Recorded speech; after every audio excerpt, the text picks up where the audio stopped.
Recife, capital de Pernambuco, é um dos principais destinos turísticos brasileiros. Aqui, a maior atração para os turistas é, sem dúvida, suas belas praias. Mas esta capital, fundada pouco depois do descobrimento do Brasil, oferece muitas surpresas e um mergulho na nossa história. E é por este motivo que viemos até aqui, para mergulhar num pedaço pouco conhecido da história do Brasil.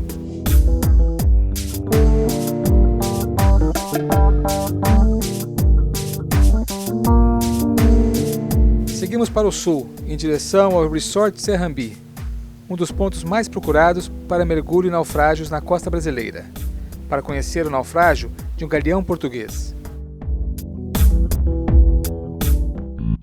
Minha vida submarina começou em 1986, em busca das belezas e mistérios subaquáticos. Em 90, me tornei o primeiro instrutor brasileiro de uma das maiores agências do mundo, e junto com minha esposa, Vera, mantivemos uma escola de mergulho no Japão, por alguns anos. Depois, saímos para velejar pelo mundo, e após algumas aventuras, voltamos ao Brasil. Agora, vamos compartilhar com vocês nossas viagens abaixo da linha d'água.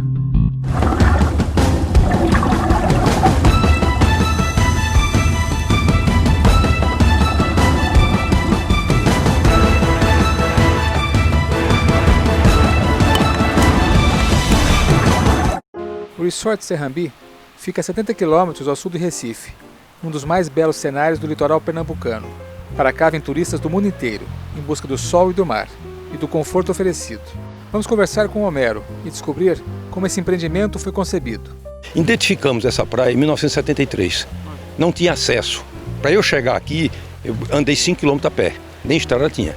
Então foi uma descoberta também, era um sítio de coco. E uma praia belíssima.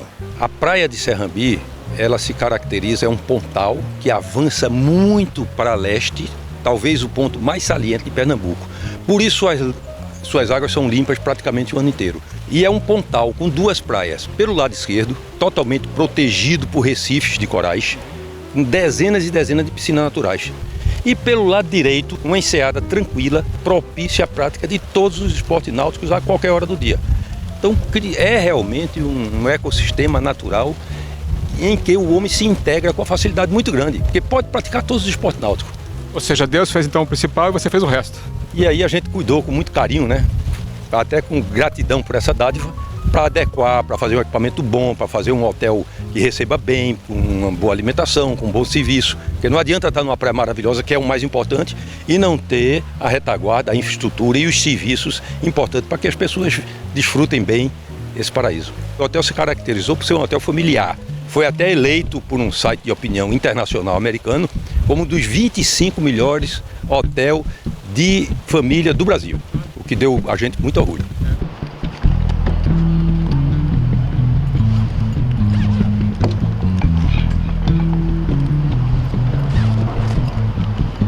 Tudo bem contigo? Oi, bom dia, tudo bem? O que está fazendo aqui agora? Estamos preparando o equipamento de mergulho para fazer um batismo aqui com os hóspedes, ¿sí? Como já anda tudo pronto, agora vamos a dar uma aula, ¿sí? Dos conceitos básicos do mergulho. Vamos a começar en esta parte rasa da piscina e depois a gente vai para a parte funda. E depois vamos ir para o mar, depende do horário da maré. Ah, hoje para o mar? Hoje, no mesmo dia, a gente vai para o mar. Aqui na frente mesmo? Aqui na frente mesmo, sim. Vamos de lanchinha, uns 10 minutos de lanchinha e vamos a uma piscina natural, sim, que fica bem legal com a maré seca. Do outro lado temos duas mangueiras. Esta que vem aqui, que está colocada na traqueia, sim, está ajustada aqui na traqueia do colete. Ela serve para inflar, sim, e desinflar o colete. Então você veio de Vitória para mergulhar aqui no Recife? Tirando férias, né? Aproveitando as férias. E lá também você tem mergulho bom, né? Nunca mergulhou por lá? Não, lá nunca mergulhamos, não. É porque nós não temos tempo, né? Trabalhando o tempo todo. Aí conseguimos tirar férias juntos, casamos mês passado. Tá brincando? Muito legal. Sério. Aí estamos aproveitando, emendando tudo, férias, uma lua de mel, exatamente. Que bacana. E como é que foi essa escolha de vocês de lua de mel, mais prolongada, e irem para o mar e bem mergulhar aqui no Recife? Viemos, né, tirar nossas férias, aí aproveitamos que estamos aqui, vamos aproveitar o máximo que tiver, né? Aí pegamos e vamos fazer um mergulho para ver como é que é.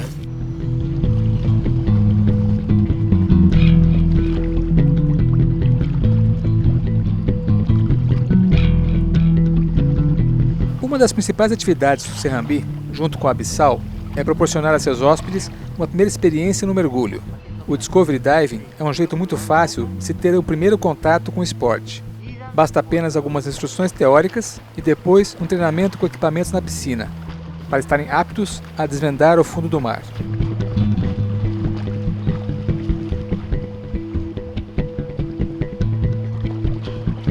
Aqui são simulados os principais problemas que o mergulhador pode encontrar debaixo d'água. Ele aprende o que fazer para estar seguro todo o tempo. No Discovery Diving, o turista não recebe certificado, mas pode vivenciar a atividade com toda a segurança e depois optar por continuar a vida sub, fazendo o curso de mergulho. Quando turistas e instrutores estão confortáveis e em sintonia, eles avançam para o mergulho no mar.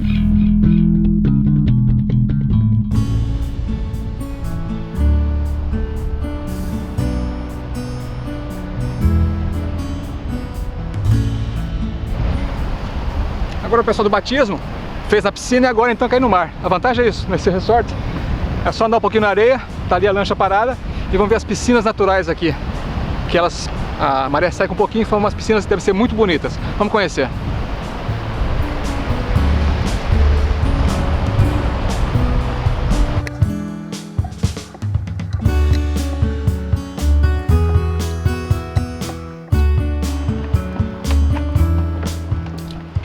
Embarcamos numa das lanchas da operadora de mergulho para conhecer, junto com esse casal que realiza o Discovery Diving, as piscinas naturais nos Recifes. Fiquem bem à vontade, vou fotografar vocês o tempo todo.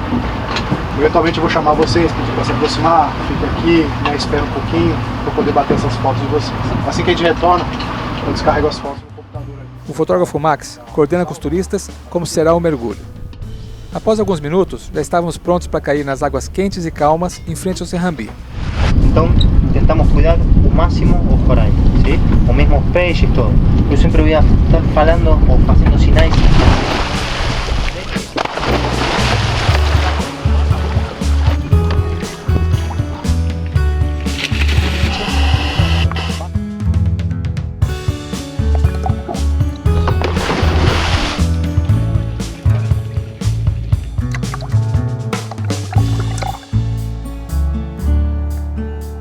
Com todos prontos e confortáveis na água, agora é só afundar e aproveitar o passeio submarino.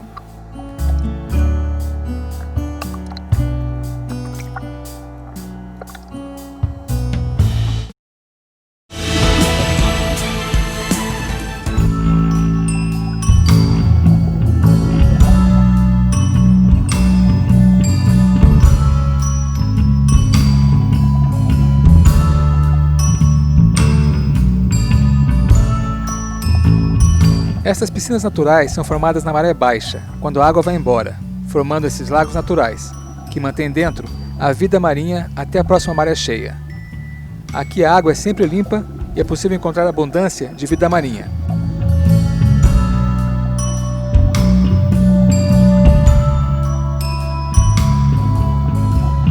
Com surpresas a cada visita.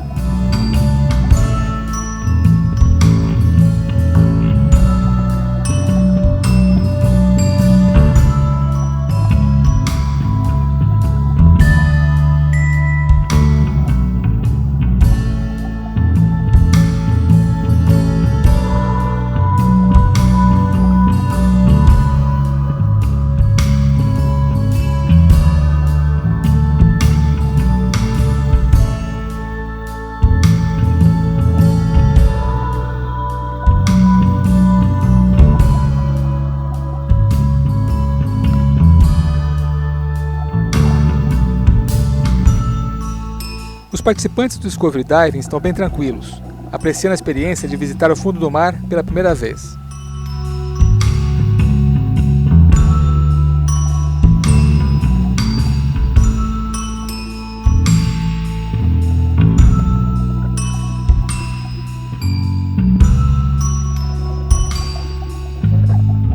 Cardumes de peixes piaba procuram abrigo nas rochas, enquanto passamos a observá-los.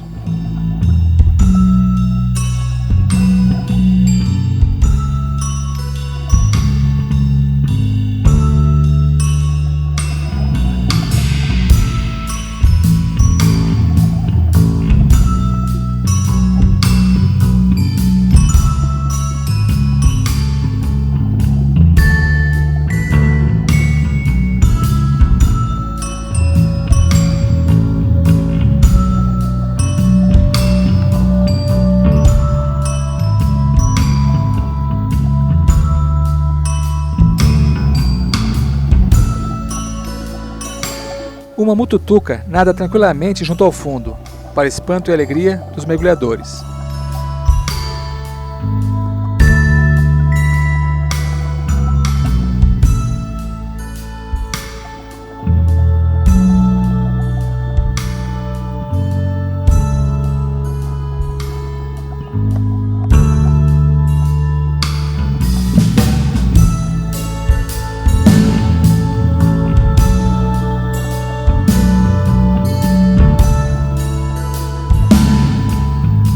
Alguns peixes parecem brincar entre as rochas.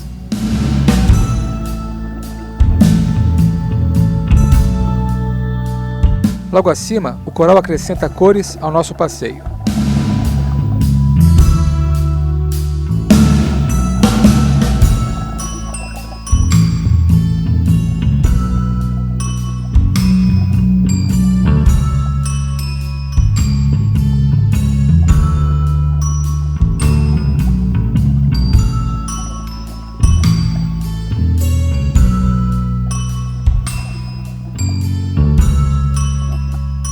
Esta atividade é muito segura e pode se tornar uma excelente primeira experiência com mergulho autônomo.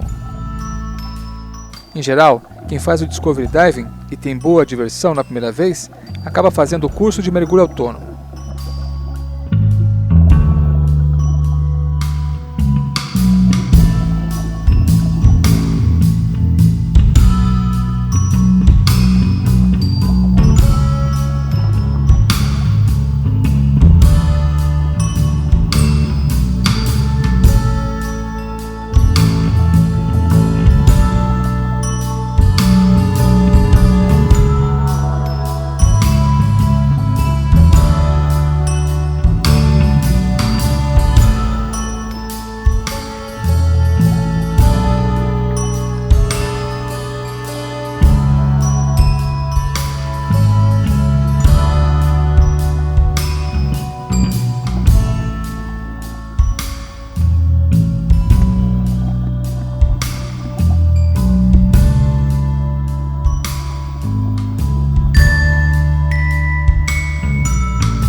Ao final do mergulho, encontramos um peixe linguado arco-íris, descansando no fundo.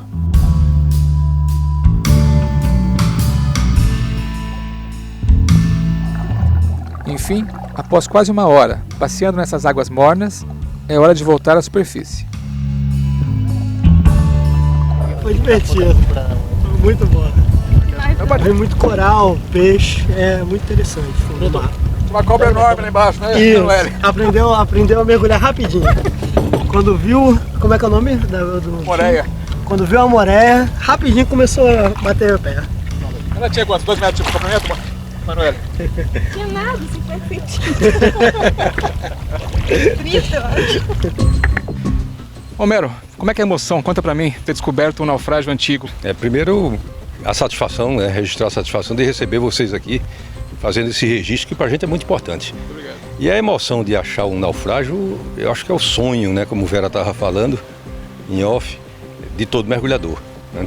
Todos nós que amamos o fundo do mar, sonhamos em um dia encontrar qualquer coisa. Imagine achar uma nau portuguesa, né, de 1700 e pouco, como ficou constatado. Foi realmente uma emoção muito grande. E como é que foi essa história? Eu sei que teve uma perda de uma nadadeira que resultou em ganhar um barco inteiro. Pois é, você veja o que é que o destino reserva, né? Às vezes é uma coisa até que eu estava achando extremamente inconveniente, né? Até critiquei a meu filho, o Rodrigo, porque Rodrigo é muito pão duro, é bom que se diga. Perdeu uma nadadeira. E no outro dia, ele passou a noite anterior dizendo: não, eu vou procurar minha nadadeira. Eu digo: mas Rodrigo, não vale a pena, 30 metros de profundidade, a 10 quilômetros do litoral. Uma nadadeira? Uma nadadeira, uma correnteza, que não é normal aqui nessa praia, mas estava uma correnteza nordeste muito forte, né? Não, mas eu quero achar nadadeira, tá bom, então vamos. Fomos para lá e Rodrigo, o instrutor PAD, Marcelo, o instrutor PAD, mergulharam primeiro, né, e vasculharam e levaram lá com todo o profissionalismo dele e não acharam nada. Deu 4h30, 5 horas da tarde, aí eu digo: bom, agora vai o amador. Eu e a irmã dele, a Mônica, que estava aprendendo a mergulhar, tirando o curso de mergulho. Voltamos para o Marte para começar o mergulho no Marte, no sentido da correnteza. Que foi onde a nadadeira caiu, exatamente onde a nadadeira tinha caído. E aí a gente mergulhou lá, para economizar ar e ter mais tempo. Fizemos um mergulho a 20 metros de profundidade, dava para ver bem a água bastante limpa, o fundo do mar. E aí esse eu creio que durou uns 40 minutos, né, porque a gente ia apenas 20 metros de profundidade. Eu ia mergulhando com um cabo fino e uma pequena boia amarrada em mim, para que a lancha me acompanhasse na superfície. Quando o tempo estava acabando, eu um pouco preocupado com a Mônica, irmã de Rodrigo, que estava comigo, chamei para subir. O computador acusava que a gente ia no máximo mais 1 minuto de mergulho. Quando eu acabei de chamá-la e fiz o sinal de subir e levantei a cabeça, eu deparei com 2 âncoras monstruosas, imensas, com cerca de 25 a 30 centímetros de corais em torno da ferragem das 2 âncoras, né? E uma quantidade de peixe espetacular. Uma cena que ficou fotografada na minha cabeça. E a emoção aí, o coração veio da boca, né? De repente, isso já era mais de 5 horas da tarde, não tinha mais oxigênio.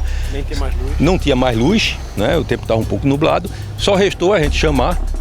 Quando eu gritei para eles, para a turma, Rodrigo, Marcelo e outros marinheiros que estavam na lancha do hotel, que tinha achado um naufrágio. Ninguém acreditou, né? Ele quase que derruba o barco de tanto dar pulo em cima.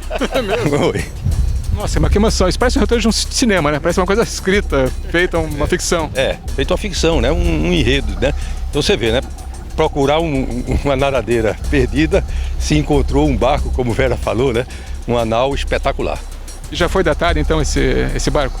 A gente procurou especialista no assunto, nós achamos indícios, achamos 2 cachimbos, e os cachimbos determinam as datas na época. O estilo do cachimbo? O estilo do cachimbo, os capitães daquelas naus usavam cachimbo, era uma prática normal. O que ficou muito claro é que era um barco de alto comando. Quando eles levavam o ouro do Brasil, os quintos dos reinos para Portugal, tudo aportava antes do Porto de Recife, que era a distância mais perto para Portugal, para se abastecer, para navegar 4, 5 meses para chegar lá, né? E vinha o navio principal com alto comando e vinha 3, 10, 15, no caso das embarcações carregadas de ouro, até 20 barcos acompanhando, a frota acompanhando. E você falou que eles estavam com metais retorcidos, ele pegou fogo? Com todas as características. Primeiro, muito carvão, quantidade de carvão absurda em cima. E não era pedaço de carvão que era feito de madeira comum, era de madeira trabalhada. A gente via que era madeira do própria embarcação que pegou fogo. Inclusive a gente tirou pedaços de madeira com 4 metros de comprimento, que a parte que estava na água estava sem estar queimada e a parte interna estava queimada, mostrando que realmente a embarcação tinha pego fogo e tinha sido alguma coisa grande, porque algumas partes de bronze e de ferro estavam totalmente retorcidas e algumas inclusive fundidas, entendeu? Então foi um incêndio de grande proporção, com certeza. Então não foi naufrágio comum, pegou fogo, explodiu alguma coisa, aí que ele foi a pique. Com certeza explodiu o barril de pólvora, carregava muita pólvora concentrada, né? E o que ficou muito claro também foi o seguinte: a nau ela estava em cima de um banco de areia, não era um banco de pedra, por isso que ela ainda existe, uma maior parte inteira. E ela enterrou cerca de 5 metros, 6 metros. Por volta de 5, 6 metros. 5, 6 metros. Essa parte enterrada está absolutamente intacta, porque ficou enterrada na areia, né? Se fosse em cima de corais não tinha acontecido isso. Tinha desaparecido com o tempo. Quando nós escavamos, tiramos todo o carvão de cima, a parte que a gente cavou, até encontrar o fundo, nós fomos até a quilha do barco. Chegaram até a quilha? Chegamos até a quilha absolutamente intacta. As madeiras que estavam enterradas estão quase em perfeito estado de conservação. Pelo menos visualmente, você acha que elas estão em perfeito estado de conservação. Não dá para tirar, porque se tirar em contato com ar, ela se deteriora muito rápido, entendeu? Então a gente procurou mexer o mínimo possível, procurou fazer um trabalho bem minucioso, entendeu? Bem detalhado, não tentando sem destruir a embarcação. Tanto que a gente conseguiu achar um cachimbo. O braseiro do cachimbo a gente achou num dia, 8 dias depois a gente achou o resto e ele se conecta perfeitamente, entendeu? Nossa, o pessoal é de arrepiar, né? Essa história é emocionante. É de arrepiar. E essa nau é uma obra de arte belíssima. Que comprimento tem, Rodrigo? Ela tem 80 metros de comprimento, tá, mais ou menos. E naquela época, 80 metros de comprimento. As naus, os navios daquela época tinham... o Santa Maria tinha 30 metros, 35 metros. Né? O normal era esse. Ela era uma nau muito especial de Portugal. Pouquíssimas da época tinham esse comprimento. Agora você imagine as peças, os pinos de bronze, as tábuas belíssimas, tinha tábua de 12 metros de comprimento.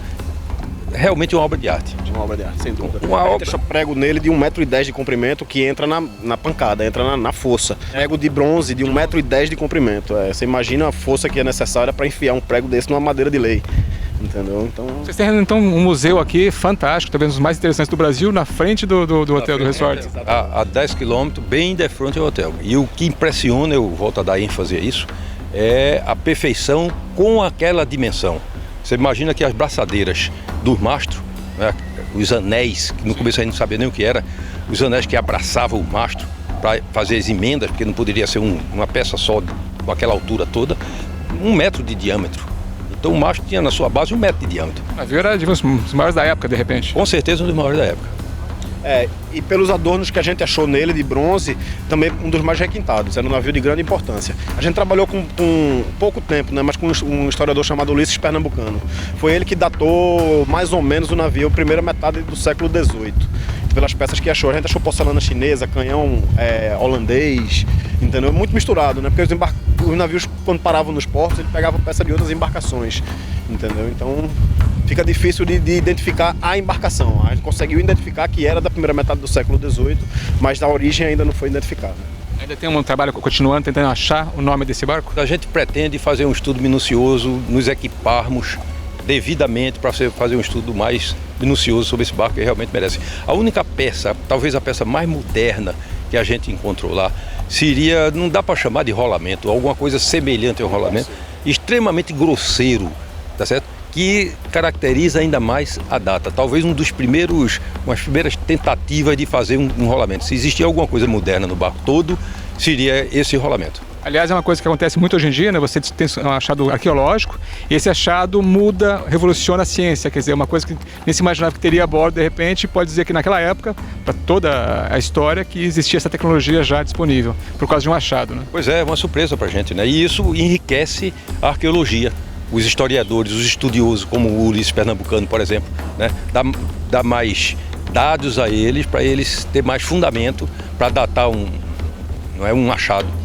E esse naufrágio, então, esse museu, vamos dizer assim, no fundo do mar está disponível, quem quiser vir mergulhar é possível. Tá aí com o Rodrigo, com o Marcelo, né, com todo o equipamento do hotel, a pessoa ia lá olhar. E além de ser um mergulho histórico, entendeu? Ele tem bastante vida, entendeu? É divertido para todos os mergulhadores, não só para quem tem interesse histórico.